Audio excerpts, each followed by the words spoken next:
Dicen que la imitación es la forma más sincera de elogio. Crecí escuchando eso. Mi madre solía decir que, si alguien copiaba mi estilo o mi forma de hablar, debía sentirme halagada, pues significaba que estaba haciendo algo bien, algo digno de ser replicado. Durante 35 años, creí en esa mentira inocente. Creí que la admiración era un sentimiento puro, libre de malicia.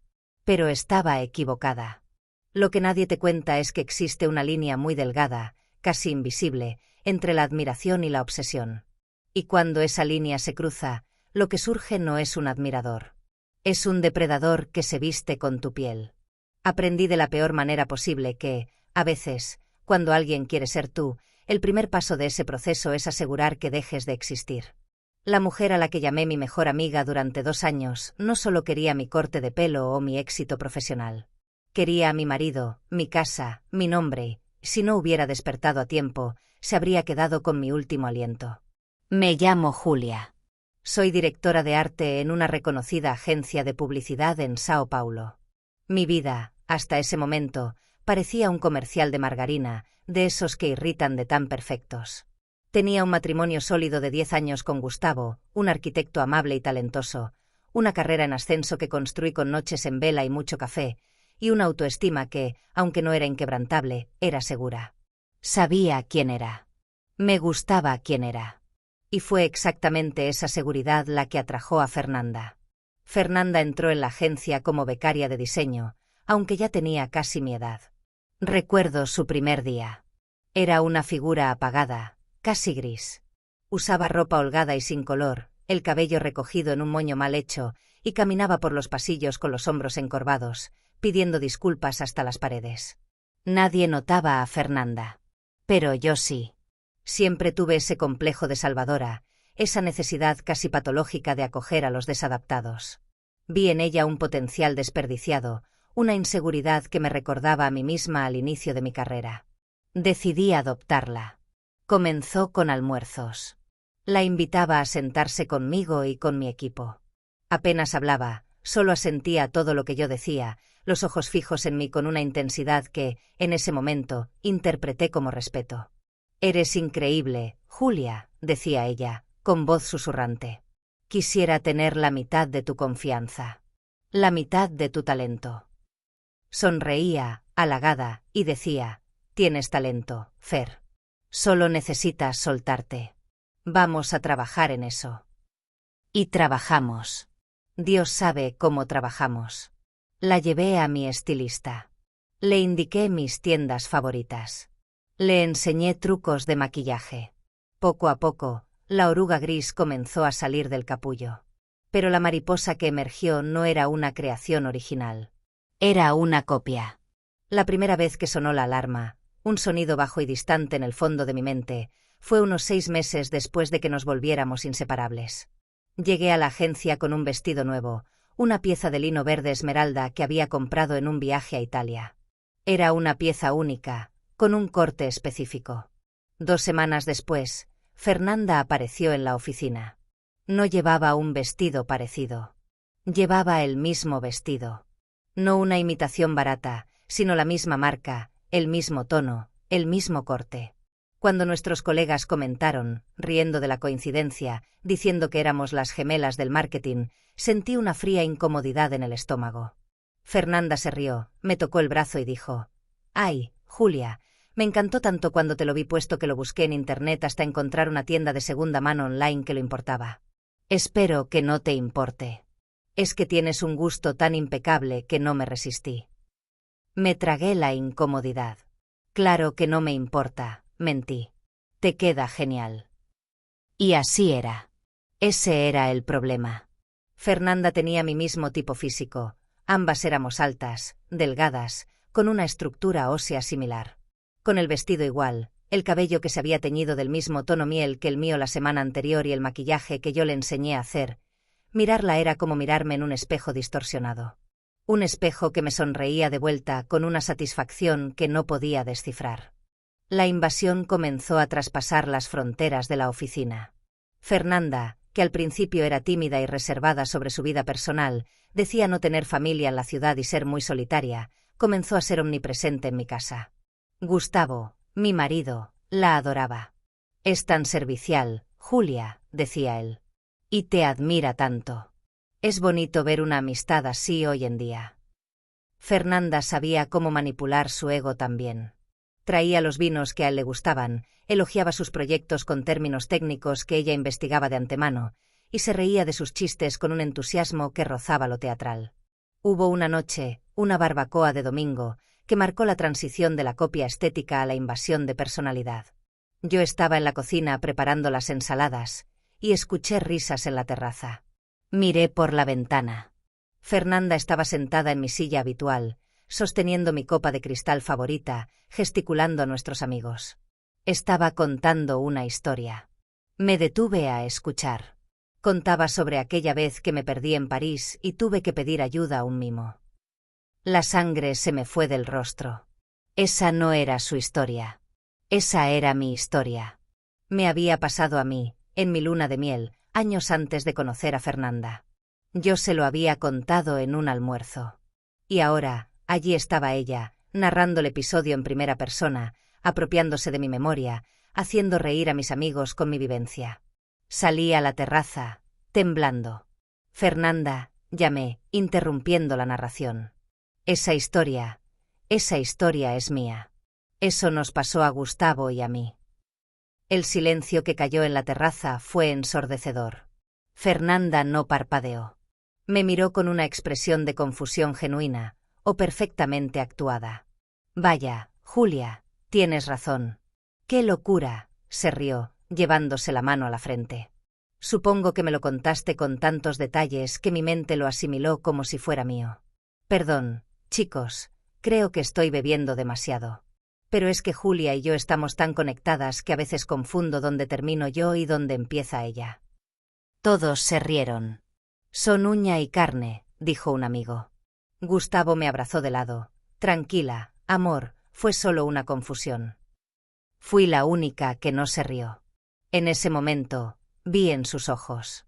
No había confusión. Había una prueba. Estaba probando hasta dónde podía llegar. Estaba probando si podía ser yo mejor que yo misma. A partir de ese día, empecé a alejarme. Intenté ser sutil.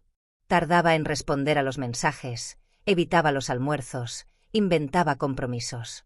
Pero Fernanda no aceptaba el alejamiento. Se convirtió en la víctima. Lloraba por los rincones de la agencia, preguntando a los demás qué había hecho mal. Gustavo llegaba a casa diciendo: Fernanda me llamó llorando hoy. Julia, estás siendo demasiado dura. Está pasando por un momento difícil, el fin de esa relación imaginaria suya. Tanto te cuesta prestarle atención. De repente, yo era la villana. Yo, que estaba siendo copiada, robada e invadida, era la arpía insensible. Entonces, comenzaron los accidentes. Pequeños actos de sabotaje que parecían mala suerte, pero que ocurrían con una frecuencia alarmante. Una presentación importante que desapareció de mi computadora horas antes de la reunión con el cliente. Fernanda, por suerte, tenía una copia de respaldo y la presentó en mi lugar, siendo aplaudida de pie. Un correo electrónico enviado desde mi cuenta corporativa insultando a un proveedor, que juré no haber escrito nunca, pero que estaba allí, en mi bandeja de salida. Mi reputación profesional comenzó a desmoronarse. Parecía desequilibrada, olvidadiza, incompetente. ¿Y quién estaba allí para recoger los pedazos? Fernanda. Julia está muy estresada. Chicos, dejen que yo me encargue de este proyecto. Sé exactamente cómo lo haría ella. Comencé a dudar de mi propia cordura. ¿Habré enviado ese correo electrónico y lo olvidé? ¿Estaría sufriendo de agotamiento? Fernanda sugirió, con voz dulce, que buscara un psiquiatra. Tengo uno excelente para recomendar, Julia. Me ayudó mucho. Estaba haciéndome gaslighting, borrando mi percepción de la realidad para que yo dependiera de ella. Para que me sintiera débil. Porque para que ella ocupara mi lugar, el trono debía estar vacío. La escalada final ocurrió cuando Gustavo viajó a un congreso en Río de Janeiro. Se suponía que yo iría con él, pero, la víspera, me desperté con una intoxicación alimentaria violenta. Vómitos, fiebre, temblores. Apenas podía mantenerme en pie. Insistí en que Gustavo fuera, después de todo, era importante para su carrera. Él se fue, reacio, pidiéndome que llamara a Fernanda si necesitaba algo. Ni pensarlo, le dije. Pero la semilla ya estaba plantada. Pasé 2 días delirando de fiebre en la cama. Al tercer día, la fiebre bajó, pero la sensación de peligro aumentó. Tomé mi celular, que estaba apagado en la mesita de noche. Había decenas de mensajes de amigos preguntando si estaba bien, si había llegado bien a Río. A Río, pensé, confundida. Abrí Instagram. Y mi corazón se detuvo. Había una foto en el perfil de Fernanda. Ella estaba en el paseo marítimo de Copacabana. De espaldas. El cabello igual al mío. Usando mi vestido blanco de encaje, que yo estaba segura de que estaba en mi armario. El pie de foto decía: fin de semana perfecto en la ciudad maravillosa. La compañía hace el lugar. Y en los comentarios, un comentario de mi marido: hermosa. La náusea regresó, pero no era intoxicación. Era pánico. Fernanda había ido a Río. ¿Se había alojado en el mismo hotel que Gustavo? ¿Se estaba haciendo pasar por mí? O peor, ¿Gustavo lo sabía? Llamé al hotel. Pedí hablar con la habitación del señor Gustavo. Nadie respondió. Llamé a su celular. Buzón de voz. Me levanté de la cama, mareada, débil, pero impulsada por una furia primitiva. Necesitaba saber. Fui al armario. El vestido blanco no estaba allí. Y no era solo el vestido. Mi maleta de viaje favorita, la roja, tampoco estaba. Ella había entrado en mi casa mientras yo estaba enferma. Ella había hecho la maleta. Ella había viajado para encontrarse con mi marido. Tomé el primer vuelo a Río de Janeiro. Temblaba en el taxi, temblaba en el aeropuerto, temblaba en el avión. No sabía lo que encontraría. Los imaginaba juntos, riéndose de mí, la esposa loca y enferma. Imaginaba a Fernanda en mi lugar, en mi cama, con mi hombre. Llegué al hotel al final de la tarde. Fui directamente a la recepción. Soy la esposa de Gustavo Almeida, habitación 504. Perdí mi llave. La recepcionista sonrió. Ah, señora Julia, acaba de salir a la piscina. La vi pasar hace un momento. El mundo giró. Yo acabo de salir. Sí, con ese sombrero precioso y el bikini azul. Yo tenía un bikini azul. Y un sombrero de ala ancha. Fernanda no solo estaba con Gustavo. Se estaba haciendo pasar por mí ante el personal del hotel. Estaba viviendo mi vida en tiempo real. Corrí hacia la zona de la piscina. Estaba llena, ruidosa. Mis ojos recorrieron las tumbonas. Y entonces los vi. Gustavo estaba recostado, leyendo un libro. Y a su lado, tumbada boca abajo, tomando el sol, había una mujer. El cabello era el mío. El cuerpo era el mío. El bikini era el mío. Si me viera de lejos, pensaría que era yo. Caminé hacia ellos, sintiendo el suelo caliente quemar mis pies a través de la sandalia. Me detuve frente a la tumbona. Mi sombra cayó sobre ella. La mujer se giró. Fernanda se quitó las gafas de sol, mis gafas de sol. Su mirada no fue de miedo. Fue de decepción. Como si yo fuera una intrusa en la película que ella estaba protagonizando. Julia, Gustavo se levantó de un salto, tirando el libro. Me miró a mí, pálida, sudada, con ropa de viaje, y luego miró a Fernanda, radiante, bronceada por el sol, vestida como yo. El shock en su rostro fue la primera validación que tuve en meses. Él vio. Por primera vez, realmente vio la aberración. ¿Qué haces aquí, Fernanda?, preguntó, con la voz temblorosa. Dijiste que Julia te había prestado la ropa. Dijiste que viniste por trabajo. Gustavo, dije, mi voz firme y fría como el acero. Ella no vino por trabajo. Ella vino a ser yo. Porque cree que eres lo suficientemente idiota como para no notar la diferencia. Fernanda se levantó. El teatro había terminado. La máscara de mejor amiga tímida cayó, revelando algo mucho más feo debajo. Él sí nota la diferencia, Julia, siseó ella. Él nota que soy más joven, que soy más alegre, que no soy una adicta al trabajo amargada como tú. Yo lo cuidé este fin de semana. Nos reímos. Hablamos.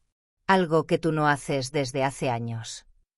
Drogaste mi comida, la acusé. La certeza llegó como un rayo. La intoxicación alimentaria la víspera del viaje. La cena que ella me había traído la noche anterior. Me envenenaste para que no viniera. Gustavo retrocedió, horrorizado. ¿Hiciste qué? Hice lo que era necesario, gritó ella, atrayendo las miradas de los turistas. Tú no lo mereces, Gustavo. Ella no te valora. Yo soy la Julia que querías que ella fuera. Soy la versión mejorada. La estudié. Sé todo lo que ella sabe, pero yo lo hago mejor. La seguridad del hotel llegó. La escena fue patética y aterradora. Fernanda siendo arrastrada, gritando que me amaba, que me odiaba, que éramos una sola alma. Gritándole a Gustavo que se arrepentiría. En la comisaría, horas después, descubrimos la extensión de la locura. En su bolso, mi bolso, había documentos falsificados. Se había hecho un DNI con su foto y mis datos. Había tarjetas de crédito a mi nombre que yo nunca había solicitado. Y en su celular, vídeos.